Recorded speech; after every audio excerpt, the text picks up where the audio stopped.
पागल भूतों का अस्पताल। यशोदा नगर में एक मेंटल हॉस्पिटल के बाहर सुबह एक ऑटो रिक्शा रुका। ऑटो से एक लड़का उतरा जिसकी उम्र 25 साल की प्रतीत हो रही थी। उसका नाम था रवि और वह अस्पताल के गेट की ओर बढ़ने लगा। जब कोई गार्ड नहीं आया तो रवि खुद ही गेट खोलकर अंदर आ गया। जैसे ही रवि अंदर पहुंचा तो उसे एक आदमी नजर आया। उस आदमी ने रवि से पूछा, क्या आप टीवी ठीक करते हैं? रवि ने उत्तर दिया, नहीं। इसके बाद उस आदमी ने खुद ही रवि को जोरदार तमाचा मारा और पूछा, तो तुम यहाँ सब्जी लेने आए हो क्या? रवि बड़ा ही हैरानी में था।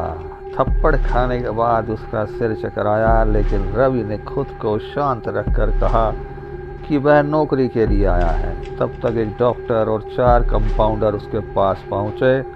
उन्होंने थप्पड़ मारने वाले आदमी को पकड़ लिया। डॉक्टर ने कहा, कंपाउंडर इसे ले जाकर तैयारी करो, मैं जल्दी आता हूं। जब कंपाउंडर चला गया तो रवि डॉक्टर के पास गया और पूछा, क्या आप बता सकते हैं कि डॉक्टर पाटिल कहाँ मिलेंगे?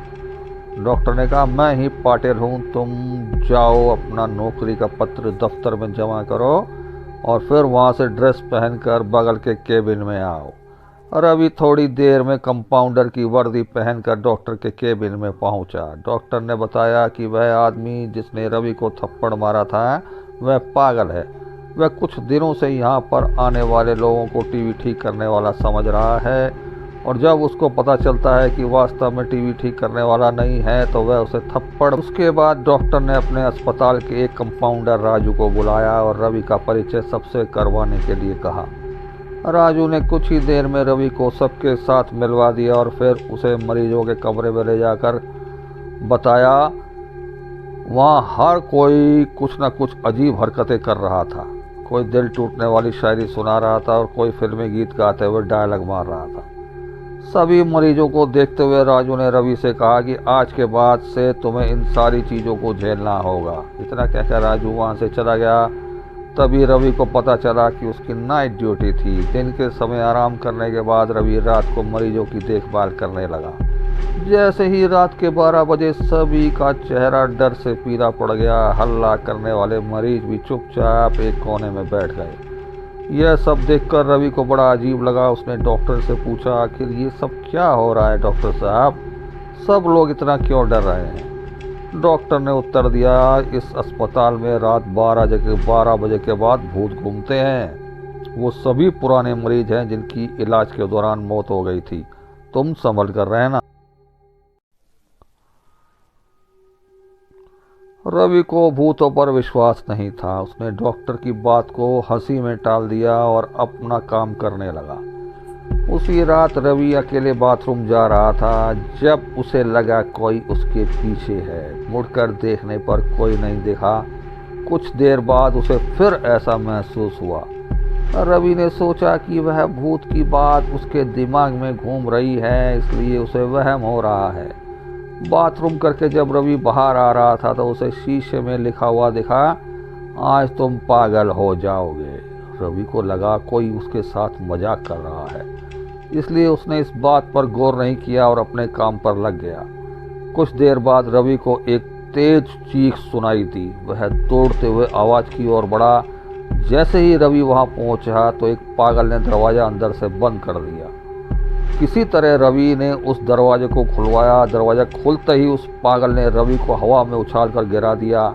उस पागल ने रवि को इतनी जोर से गिराया था कि उसकी पीठ में गहरी चोट लग गई थी। तभी एक जोर की हंसी रवि को सुनाई दी। वही पागल हंसते हुए बोला कि मैंने कहा था ना, आज तू पागल हो जाएगा।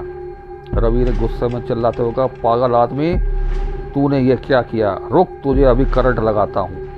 पागल ने जवाब दिया, अस्पताल में मिलने वाले बिजली के झटके से ही मेरी मौत हुई थी। अब तू क्या मुझे कोई शौक देगा? अब मुझे इसका कोई डर नहीं। इतना कहते ही उस पागल भूत ने रवि को एक हाथ में पकड़ा और दूसरे हाथ उसका स्विच बोर्ड में घुसा दिया। इस तरह से रवि को बिजली का इतना जोर का झटका लगा कि रवि की चीखों से पूरा अस्पताल गूंज उठा। रवि की आवाज़ सुनकर अस्पताल में मौजूद नाइट स्टाफ दौड़ते हुए उस कमरे की तरफ आए। सबको वहां रवि बेहोशी की हालत में मिला। तुरंत रवि को मरीजों के बेड पर लेटाया। उस दिन से रवि की दिमागी हालत खराब है।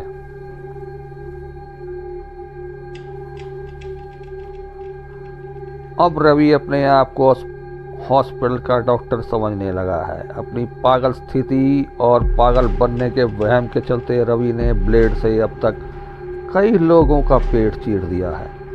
हर रात उस भूतिया अस्पताल से रवि की तरह ही चीखने की आवाज़ें आती हैं और किसी न किसी को वो भूत रवि की तरह ही पटक देता है। ये चीखने की आवाज़ हमेशा उसी समय आती है जब उस भूत ने रवि को बिजली के झटके दिए थे। इसलिए होशियार, खबरदार, सावधानी हटी, दुर्घटना घटी।